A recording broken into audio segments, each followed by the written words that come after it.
Magandang araw mga kababayan, narito na ang pinakabagong ulat sa lagay ng panahon ngayong araw, February 2, 2026, Monday. Patuloy natin minomonitor ang sistema na manggagaling sa timog silangan ng bansa. Ayon sa mga forecast, inaasahan na ito ay magiging bagyo at posibleng maglandfall sa may southeastern part ng bansa. Alamin natin ang pinakabagong detalye dito. Para naman lagi kang updated sa lagay ng panahon, i-click mo lang ang subscribe button. Sa kasalukuyan, umiiral pa rin ang shear line sa silangang bahagi ng Southern Luzon at Visayas habang ang Northeast Monsoon ang patuloy na nakakaapekto sa nalalabing bahagi ng Luzon. Sa kombinasyong ito, inaasahan ang paulit-ulit na mga pag-ulan sa mga probinsyang nakaharap sa Pasipiko at mga mahinang ambon naman sa mga lugar na direktang hinahampas ng amihan sa Visayas, Sorsogon, Masbate, Dinagat Island, Surigao del Norte at Surigao del Sur. Asahan ang maulap na kalangitan na may scattered rains at isolated thunderstorm. Natural sa shear line ang train effect ng makakapal na ulap na umaabot mula dagat papasok ng kalupaan. Kaya posibleng magkakasunod ang ulan sa maghapon. Sa Samar at Leyte province, mabilis bumubuo ang mga ulap sa umaga, may panandali ang pag-aliwala sa tanghali, tapos posibleng bumuhos muli pagdating ng hapon hanggang gabi. Sa Sorsogon at Masbate, kapag pumasok ang mas malamig na bugso ng amihan, lalakas ang ulan sa baybayin,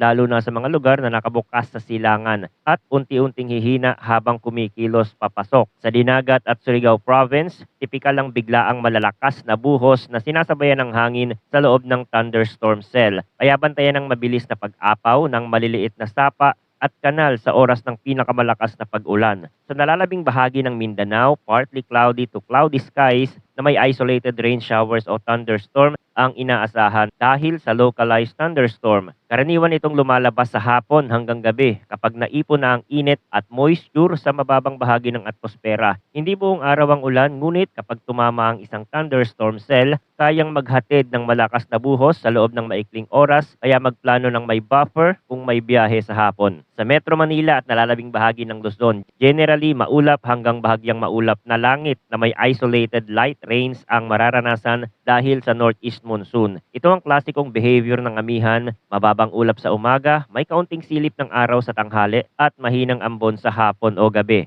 Hindi inaasahan ng malaking thunderstorm sa mga lugar na dominado ng amihan, pero maaari pa ring magkaroon ng panakanakang ambon lalo na sa silangang bahagi ng mga probinsyang nakaharap sa Pasipiko. Sa kondisyon naman ng hangin at karagatan sa Luzon at Visayas, moderate to strong ang ihip ng hangin mula northeast, kaya inaasahan ng moderate to rough na dagat na may taas ng alon mula 1.2 hanggang 3.7 meters. Mas ramdam ito sa Catanduanes Channel at sa mahabang puok na nakaharap sa silangan kung saan sabay na kumikilos ang background swell at wind waves. Sa Mindanao, light to moderate ang hangin mula northeast hanggang northwest at slight to moderate ang alon sa pagitan ng 0.6 hanggang 2.5 meters. Ngunit tandaan na kapag may thunderstorm outflow, maaaring pansamantalang tumaas ang alon lampas sa karaniwang range. Sa latest heavy rainfall outlook na inilabas ng Pag-asa bunsod ng shearline, ngayong araw inaasahan ng 50 hanggang 100 millimeters na mga pag-ulan sa Northern Samar, Eastern Samar, Southern Leyte, Dinagat Island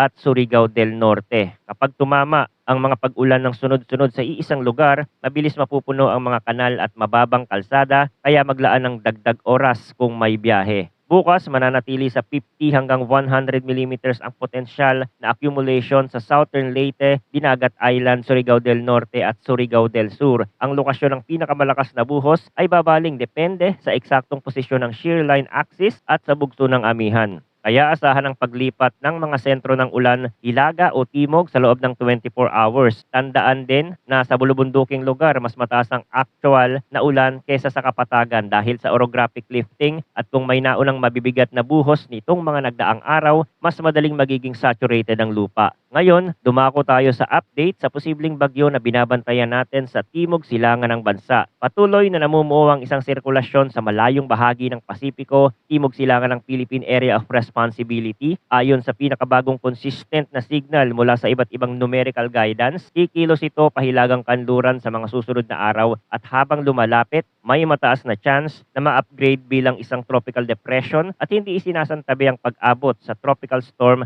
habang nasa karagatan. Sa kasalukuyang senaryo, may dalawang pangunahing track na lumilitaw. Una, ang landfall sa silangan ng Eastern Visayas. Pangalawa, ang pagtama o pagdaan sa sa eastern part ng Northern Mindanao. Sa parehong kaso, malinaw ang window ng panahon around February 6 hanggang February 7 para sa pinakamalapit na landfall scenario kung mananatiling pareho ang steering pattern. Mahalagang tingnan na maaaring sabayan ng northeast monsoon surge ang panahon ng paglapit ng sistemang ito. Kapag sumabay ang surge, dalawang bagay ang posibleng mangyari. Una, pipigil ito sa mabilis na intensification kaya maglalaro ang sistema sa tropical depression hanggang tropical storm range. Pangalawa, palalakasin ng surge ang pag-alon sa Pacific Seaboard at posibleng itulak ang rain bands papaloob kahit hindi direktang tumama ang core. Kaya kahit manatiling offshore ang sentro, maaga at malawakan pa ring mararamdaman ang mga outer bands sa Caraga, Dinagat at Siargao area, Surigao del Norte at Sur, pati na rin sa Samar at Northern Samar. Kapag mas malayo sa silangan ng lalim ng sirkulasyon, may chance ring bahagyang mag-recurve pa itaas depende sa interaksyon nito sa upper level flow. Ngunit kung mas mababa ang flow,